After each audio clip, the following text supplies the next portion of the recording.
Halo semua, kembali lagi bersama saya, Angga, tutor ekonomi di Ayo Belajar. Nah, di kesempatan kali ini, di live classes hari ini, saya akan menjelaskan mengenai mata pelajaran ekonomi kelas 10, yaitu materinya apa? Pasar modal. Nah, pernah nggak sih sobat belajar di rumah tuh berpikir, perputaran uang di Indonesia atau di ekonomi itu paling banyak di mana? Atau salah satu paling banyak di mana? Nah, pasti kalau sobat belajar pernah dengar tentang saham, obligasi, dan lain-lain, pasti berpikir bahwa wah, pasti ada di pasar modal. Ya, betul, ada di pasar modal. Nah, tapi kenapa sih orang-orang kaya di Indonesia atau di seluruh dunia itu pada muterin uangnya naruh uangnya di pasar modal? Kenapa sih beli saham dan lain? Kenapa nggak? Pernah nggak sih sobat belajar berpikir seperti itu? Apa sih daya tariknya?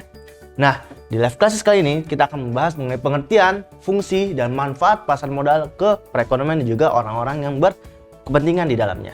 Nah, tanpa perpanjang lebar lagi, saya akan membahasnya dengan lebih mudah. Nah, karena belajar sekarang itu sudah mudah, maka ayo belajar. Jangan lupa belajar, karena sekarang belajar itu mudah. Ayo belajar! Nah, sekarang saya akan membahas mengenai pengertiannya dulu. Tentu saja sebelum kita masuk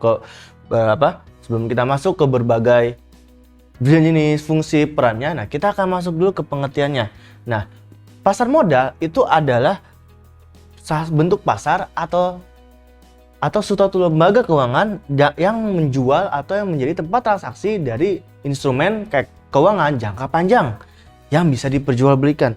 Maksudnya apa? Jangka panjang dan diperjualbelikan. Jadi kita tahu kan instrumen keuangan tuh banyak banget. Bahkan uang pun itu instrumen keuangan. Nah, tapi ada jenis-jenis instrumen keuangan di mana dia bentuknya jangka panjang. Maksudnya jangka panjang itu apa sih, Kak? Maksudnya jangka panjang itu adalah lebih dari 1 tahun atau mungkin lebih dari 5 tahun. Tapi rata-rata yang namanya jangka panjang itu lebih dari 1 tahun. Nah, jadi di dalam pasar modal itu isinya tuh tentang instrumen-instrumen jangka panjang atau yang kepemilikannya jangka panjang. Maksudnya apa? Jadi misalkan contohnya saham. Saham itu jenisnya akan selalu kita miliki ya, kalau kita nggak jual atau beli ya akan kita miliki sampai beres perusahaannya. Nah, tapi ada juga yang lain, obligasi. Obligasi itu biasanya bentuknya sampai 10 sampai 15 tahun juga ada gitu. Jadi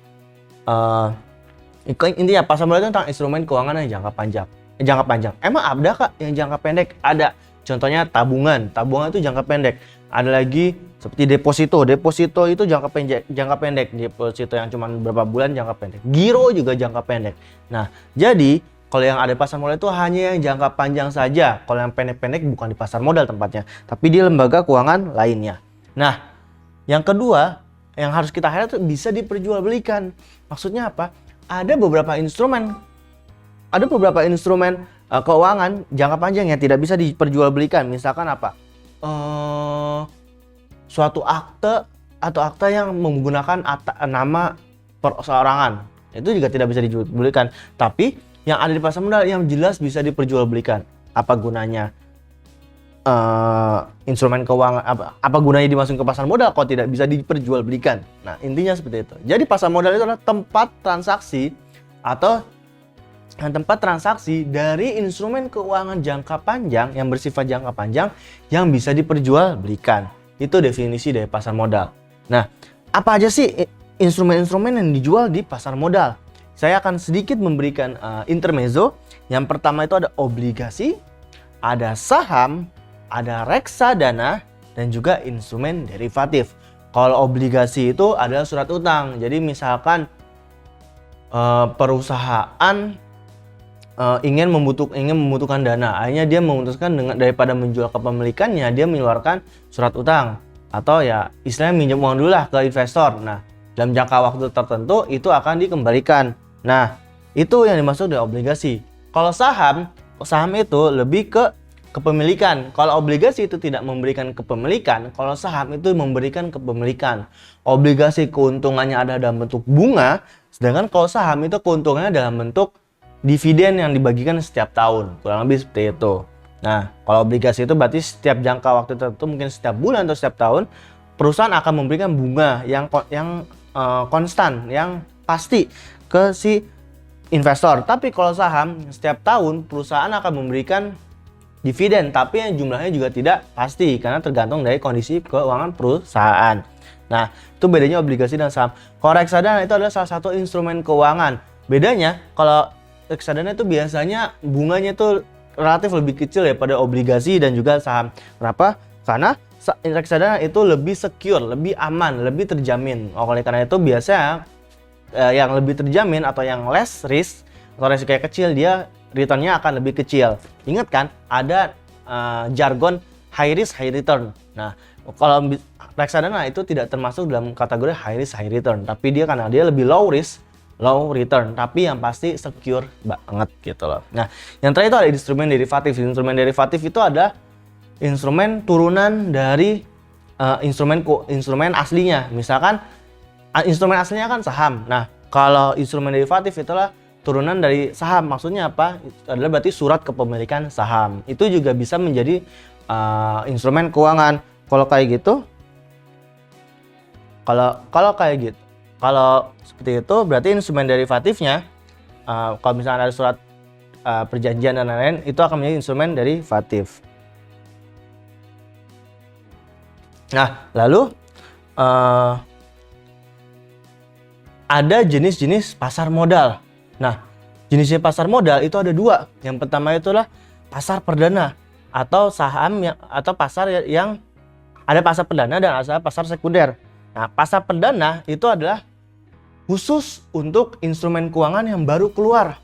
Maksudnya baru keluar itu adalah dia baru pertama kali muncul di dia baru pertama kali go public. Maksudnya baru go public adalah ya gini, perusahaan itu ada yang sifatnya terbuka dan tertutup. Maksudnya terbuka itu adalah berarti kepemilikannya itu bisa siapa saja. Nah, kalau tertutup dia kepemilikannya bisa, kalau kepemilikan tertutup, kepemilikan terbatas, misalkan hanya pemilik atau foundernya, atau mungkin hanya orang-orang tertentu saja, mungkin keluarganya. Nah, bagi perusahaan-perusahaan yang baru saja terbuka, atau baru open, atau baru go public, dia biasanya untuk pertama kalinya dia akan jual di pasar perdana, gitu loh. Kenapa? Karena di pasar perdana kan kalau misalkan masuk langsung ke pasar sekunder, itu bisa jadi harganya itu udah loncat-loncatan gitu loh. Udah sangat beraneka ragam. Tapi kalau pasar perdana, harganya itu ditentukan oleh si perusahaannya, kurang lebih seperti itu.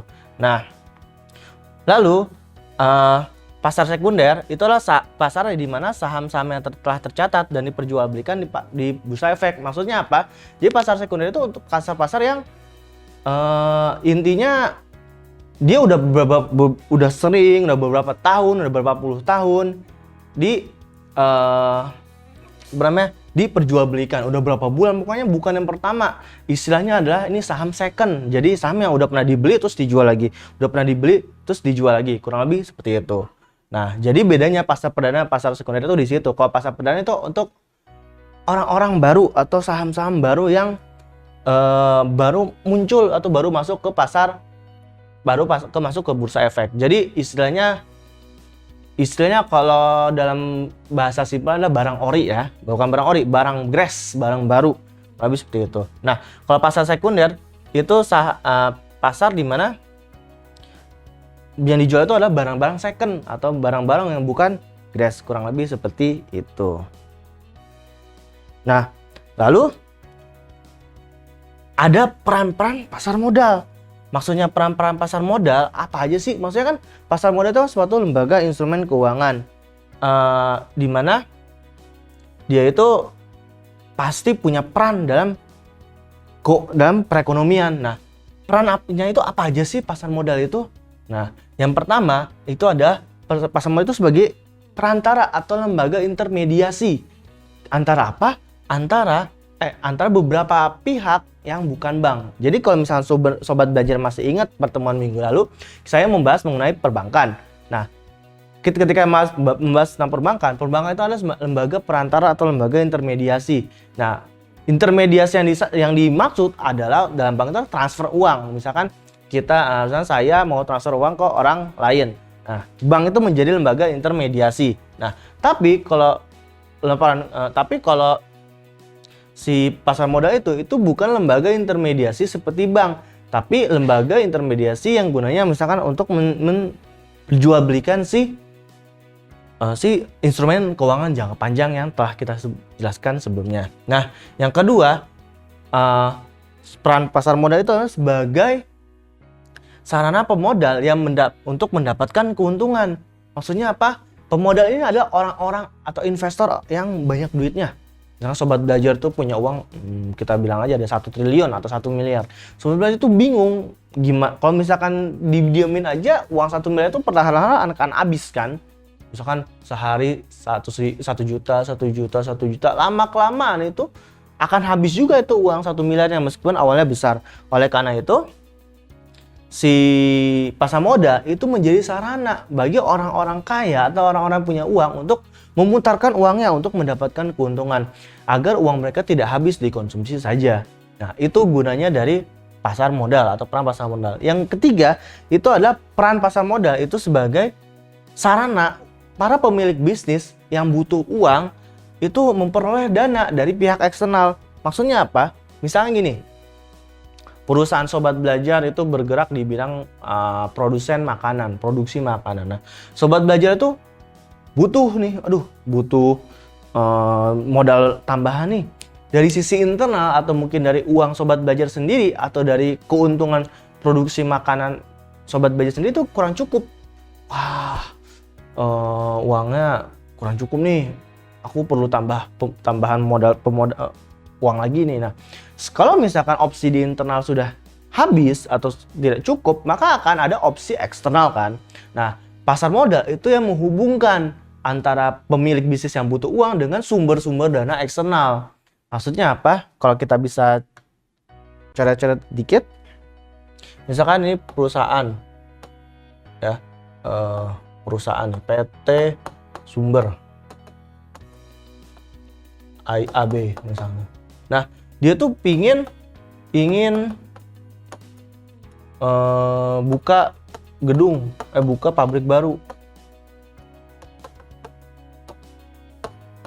Nah, kalau dari foundernya, pendanaan internal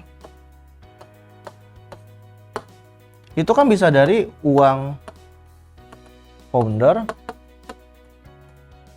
atau keuntungan.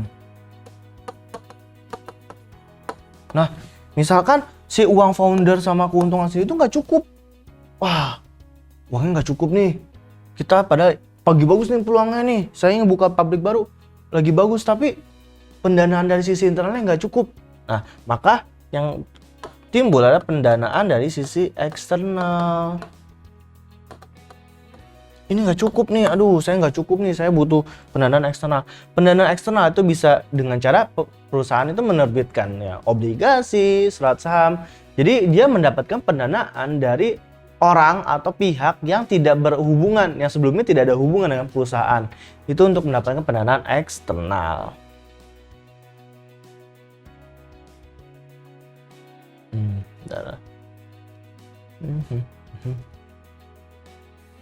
Nah, selain itu, selain dari pemodal atau investor mendapatkan keuntungan atau mungkin pemilik bisnis mendapatkan pendanaan eksternal, nah si peran pasar modal lainnya itu yang keempat adalah agar memungkinkan para pemegang surat berharga jangka panjang itu bisa mendapatkan likuiditas. Maksudnya apa? Misalkan gini, tadi kan saya sudah bilang bahwa instrumen yang dijual di pasar modal instrumen jangka panjang. Jangka panjang bisa sampai 10-15 tahun. Misalkan ini Sobat Belajar pertama beli obligasi. Oke guys, saya beli obligasi ya. Harganya 100 juta.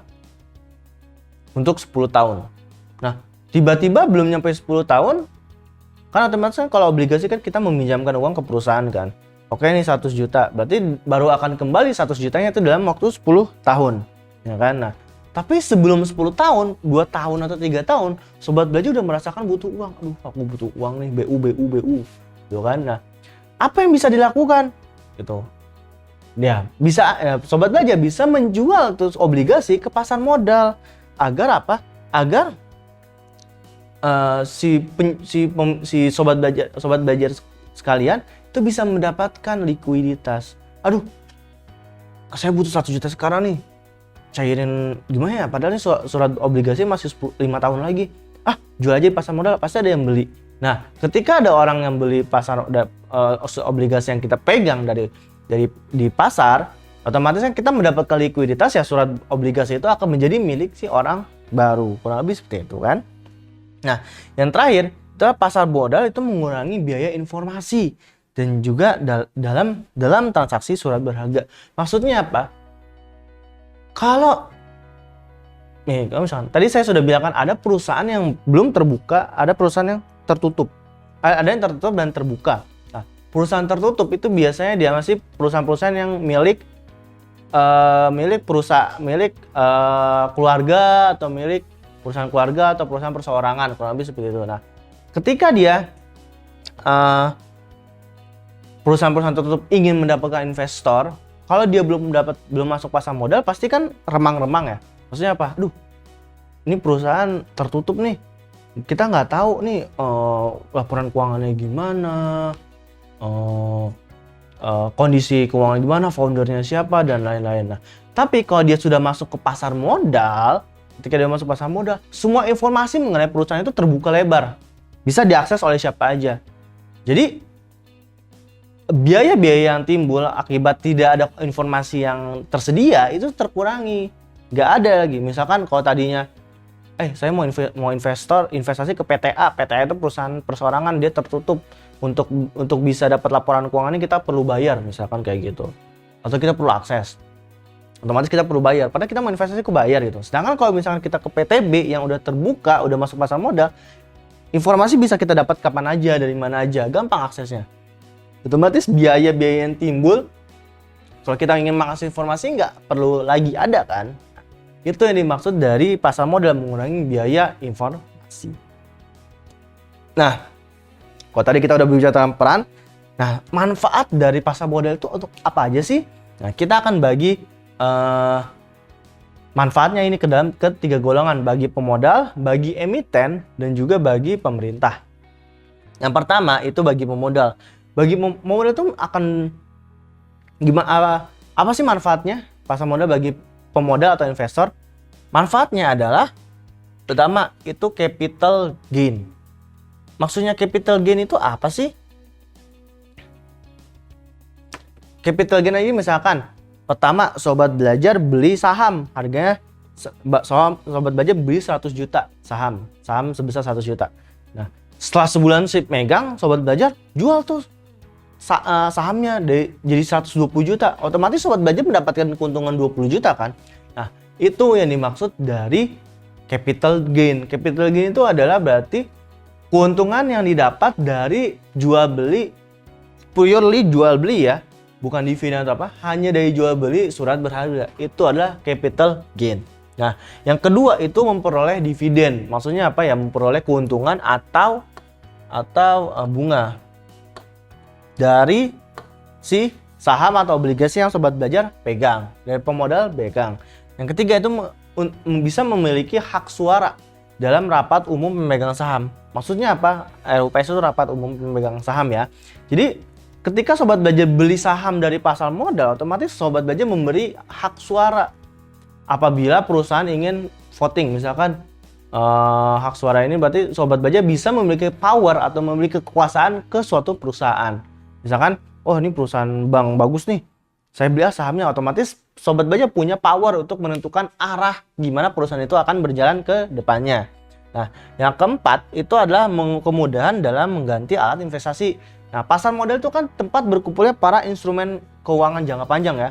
Jadi gampang, misalkan sobat belajar sekarang pegang saham, aduh saya pegang saham, pengen obligasi ya, gampang, tinggal ke pasar modal, jual sahamnya, beli obligasi. Atau misalkan, aduh saya ingin yang low risk aja deh, nggak apa-apa low return juga. Ya udah, dari obligasi, sobat belajar jual obligasi, sobat belajar beli dari reksadana atau dan lain-lain. Intinya di pasar modal itu karena dia menjadi tempat berkumpulnya semua transaksi instrumen keuangan jangka panjang yang bisa diperjualbelikan, maka gampang bagi investor apabila ingin mengganti-ganti alat investasi.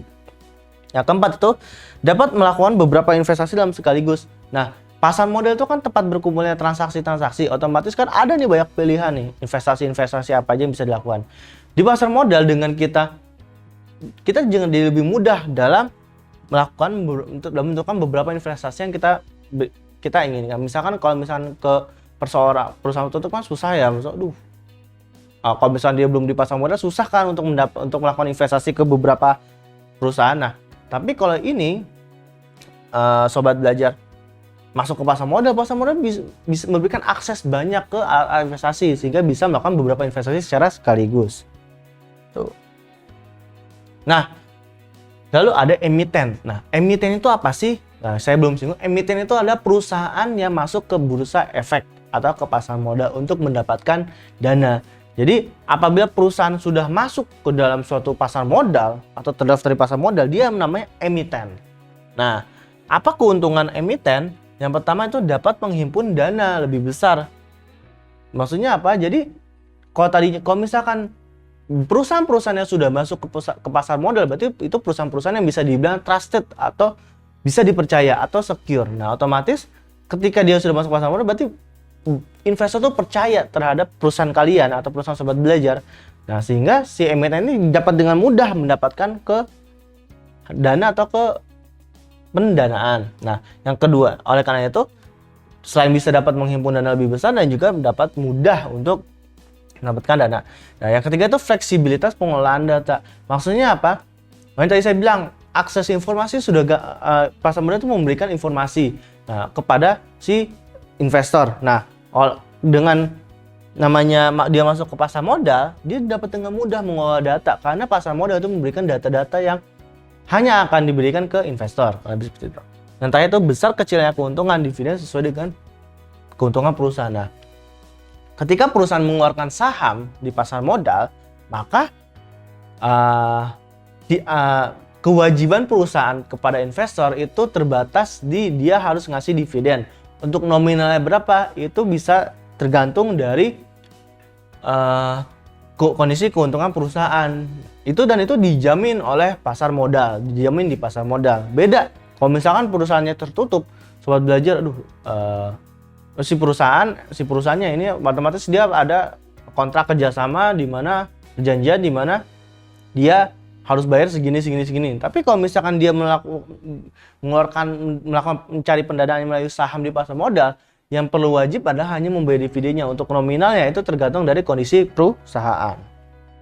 Nah, yang terakhir itu adalah manfaat pasar modal itu bagi pemerintah. Yang pertama itu mendorong kegiatan investasi. Maksudnya apa? Ketika adanya pasar modal itu mempermudah semua masyarakat melakukan investasi. Otomatis karena investasi itu adalah salah satu aspek penting dalam perekonomian, itu sangat bagus tuh kegiatan investasi itu. Otomatis pemerintah akan sangat bersyukur apabila pasar modal itu banyak dikunjungi masyarakat karena itu mendorong kegiatan investasi. Nah, yang kedua itu mendorong pembangunan. Maksudnya apa? Pembangunan di sini adalah perusahaan-perusahaan swasta itu kan berperan dalam pembangunan ekonomi kan. Ketika perusahaan-perusahaan mendapatkan pendanaan, otomatis perusahaan itu akan berkembang. Ketika perusahaan itu berkembang, maka dia akan mendorong pembangunan ekonomi. Lalu menciptakan lapangan pekerjaan. Maksudnya apa? Baik secara langsung atau tidak langsung, pasar modal itu menciptakan lapangan pekerjaan. Kalau secara langsungnya ya, dengan adanya pasar modal, maka banyak nih lapangan-lapangan pekerjaan yang dibuka.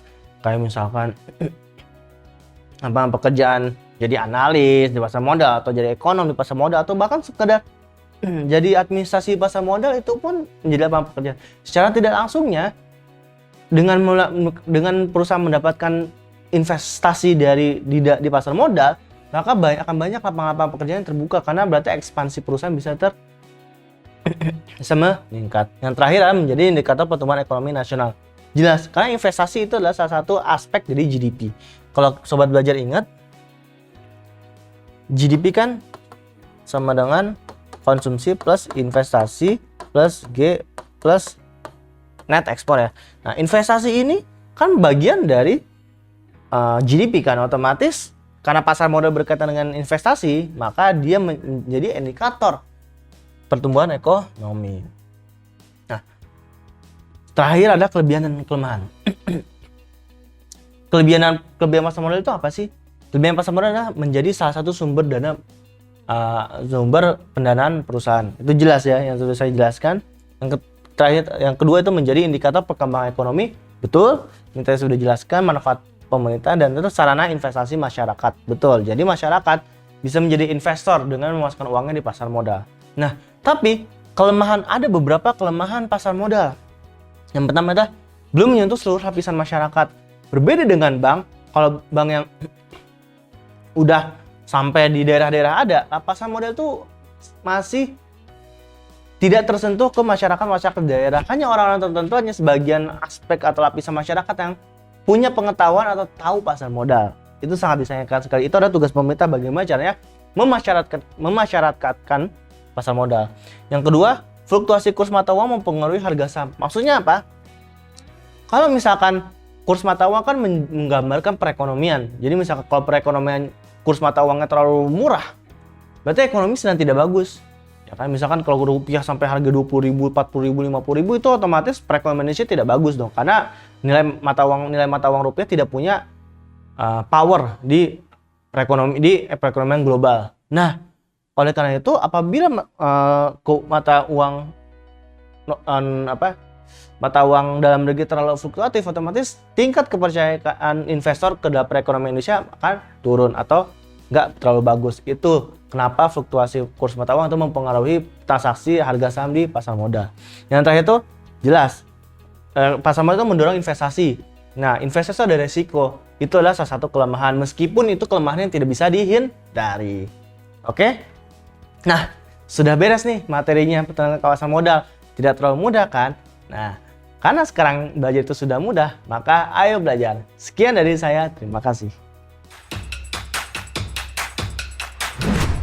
Jangan lupa belajar, karena sekarang belajar itu mudah. Ayo belajar!